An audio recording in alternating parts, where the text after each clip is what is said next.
Hey everybody, I want to take a minute to talk about the new Marlin 1894 CSBL chambered in 357. This weapon is clear. There's no ammunition present. I also have a Smith & Wesson 686 Plus down here on the table, and it is also clear. The reason I wanted to talk about this rifle is these are brand new to the retail market. They came out in October of 2018. Smith & Wesson announced these in January of 2018. It took them a pretty good while to actually hit the market, but they're here now.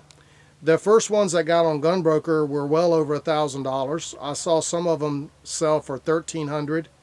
And then the price steadily came down, a few for $12, $11, and so forth. Now we're in the $900 range. If you've been wanting one of these, you can find the CSBL with the laminate stock for $900 to $1,000, and you can find the CST. It's stainless steel and it has a black stock, and it's got a threaded barrel, and I think those are about the same price as well. So the reason I want to make this video is there's only one other video, or a guy that made a few videos online. He did a great job. He's at the range shooting. And he mentioned that he had a cycling problem, but then in his later videos he said that the problem cleared up. He wasn't sure about it. And he's actually got two of these, which these are pretty hard to find. So I'm not sure who his connections were, but I had a hard time getting one. But I wanted to make this video because this is a $900 plus rifle. And you can go out and buy a Rossi for $400 to $500. You can get stainless steel. You can get a all-weather Henry for about $750, 357 Magnum.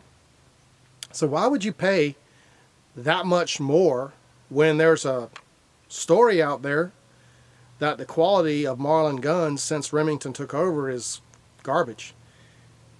Well, I can tell you this, folks. I have a pre or post Marlin Remington, one from one of the bad ones, and it's okay. It's not great, but you can shoot it.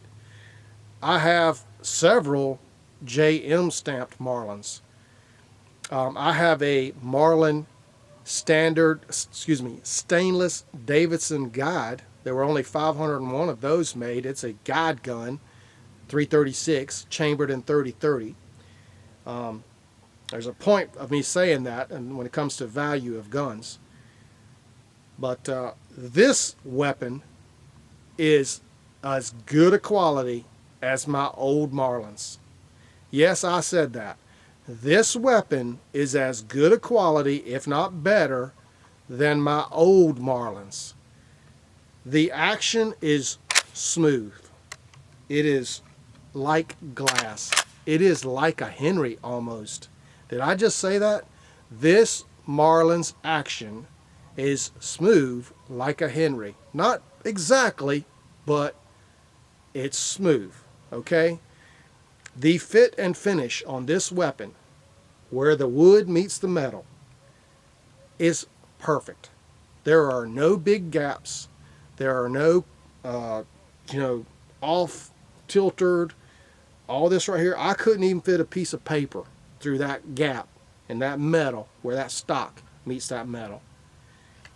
This big loop is smooth. It's not going to cut your hand. All of this metal is evenly finished. There's no scratch marks. There's no buff marks. There's no barrel canter to the side. That sight is dead on. I took this rifle to the range, and I'm almost 50 years old. I can't see that well. Open sights at 30 yards, and I'll get people say, why 30 yards? Because I was shooting my pistol and this at the same time. Perfect sights, perfect sight alignment. The rifle was incredibly accurate. I was shooting the little plastic balls like the size of tennis balls, popping them up in the air at 30 yards with no problem at all. No recoil at all, shooting 38 special and 357. This is an awesome rifle. I am so glad, and I love Henrys. My name is Henry. I love Henry rifles. But I'm glad I waited and got this over the Henry all-weather. The weight of this gun is perfect. The carbine length. You can take this rifle and put it in the truck, put it up in the dash, put it in the back glass, put it beside the seat. It's not like an AR-15 that people are going to be intimidated and, oh my God, he's got a rifle. No problem. When I got to the range, somebody said to me, oh wow, the 45-70. I said, no, this is a 357. And they said, what's the point in that? What's the point? Well, I live in Georgia, okay? I'm not in Montana or Alaska. I'm not hunting moose or elk or caribou, whatever those big things are that we see out there when we go out west. Because we do go out there every now and then. I love it out there. Around here, 357 Magnum, you can take down white-tailed deer all day long. You can take down hogs all day long. I have personally killed wild boar with 357 Magnums. The other thing is, again, it's clear. Here's your Smith & Wesson 686 plus 7-round 357 Magnum pistol. Wow. Are you telling me you can have these two out in the woods at the same time, one on your hip and one on your shoulder, and using the same round, 180 grain bullet? That's what I'm carrying, okay? On them big bear load bullets. And you can do anything you want to in the southeast, in Georgia. You can take down white-tailed deer all day long with these two. This is an awesome combination. And as I said before, you're not, intimidating anybody, seriously. And also, you're not blowing the meat apart. Sometimes when I've shot deer with 30-30 or a 243 or something real heavy, a 30-06, the front shoulder and all, it's no good anymore because it's all blowed apart. You shoot them with a 357, no problem. You salvage a lot more meat. Many years ago, back in the 80s, my mother purchased a Smith & Wesson Model 66. And she paid, a fair price for it at the time. I actually killed a wild hog with that pistol. It was a 4-inch barrel pistol. So I know 357 Magnums will kill hogs because I've done it. She purchased that pistol, and I have it now. I inherited it. And that pistol is worth over $600. So when you purchase a rifle like this at $900, you may say, well, that's a lot of money. Well, if you purchase a firearm, a quality firearm, and you pay the extra money up front, it will hold its value better. I'm not going to say it's going to go up in value. Sometimes they do. Sometimes they just maintain their value, and sometimes they go down a little bit. But if you can only afford a Rossi and that's what you need to get in the woods or whatever, or you just want to shoot, go get it. I mean, it's your money. Enjoy it. But the Rossi's not going to hold its value like this. This bad boy is going to hold its value because this is a quality weapon. Do not, the days of saying, well, Remington bought Marlin and they're not as good anymore. That's over, my friend. This is a quality weapon. I don't know the history of all that. This on here says this is made in Ilan, New York. I can't even pronounce it because it's a northern place and I'm a southerner. But it's made up there somewhere, and I'm going to tell you what, those Yankees are doing a good job making this rifle. This is a quality rifle. Spend your money, get you a quality rifle, and it's going to retain its value all day long. Remember that stainless Davidson guide I was telling you that I got?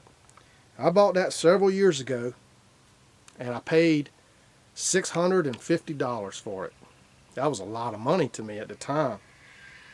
Do you know, and if you can figure it out and go into Gunbroker, last week, again, this is November of 2018, last week, a stainless Davidson guide, I think it was number 180 something, and I've got number 41, sold on Gunbroker for $1,724 with shipping. $1,724 for a weapon That's how much it sold for on Gunbroker, and I paid $650 for the same, for a lower production number, maybe 10 or 12 years ago. And I've shot that gun, take it hunting and all that, take care of it, of course, use it, and it's gone up in value that much. When you buy the right gun, you're going to be okay. I have been to, in the summer of 2018, I worked all out on the West Coast and so forth, and I went to gun shows in Texas and Denver. I went to a big gun show in Denver, Colorado. I did not see one lever action Marlin, old school, for less than $1,000. 10 years ago, you could have bought any of those lever action guns for $300, $350, and now you can't get one for less than $1,000. So if you can go out there and you can get you one of these, do it. You're going to be fine. Don't worry about, well, since Remington, it ain't no good no more. Yeah, it is. Now listen, I got a video of me at the range shooting. My wife made the video. And honestly, when I had the weapon up like this and was cycling, I cycled. I had a little hiccup with the cycling. It was on me. It wasn't. So if I put the video in here, that ain't the rifle cycling problem. That's my problem. If I was cycling up here, keeping my sight picture, no problem. I just need to get used to it. If I dropped the rifle down here and cycled, it was like I said, like a Henry. If I'm down here and cycled, no problem. The rifle will hold 9 rounds of .357, and it will also hold 9 rounds of .38 Special. That's something that surprised me. I thought it might hold maybe one more round of .38 Special, but it just wouldn't fit. So 9 rounds, 8 in the tube, 1 in the chamber. The weight was perfect.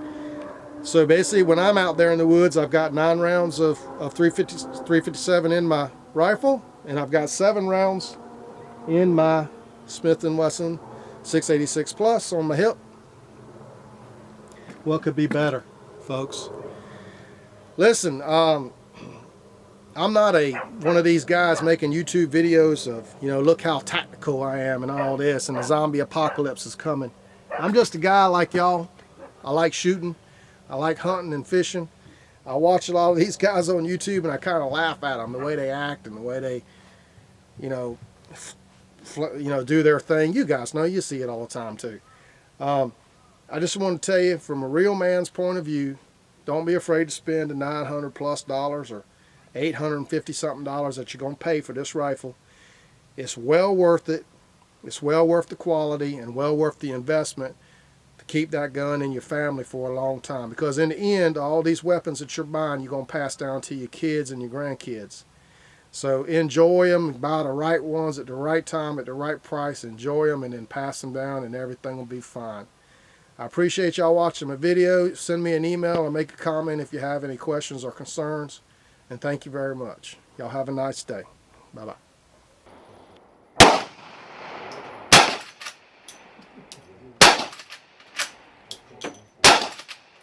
was jamming.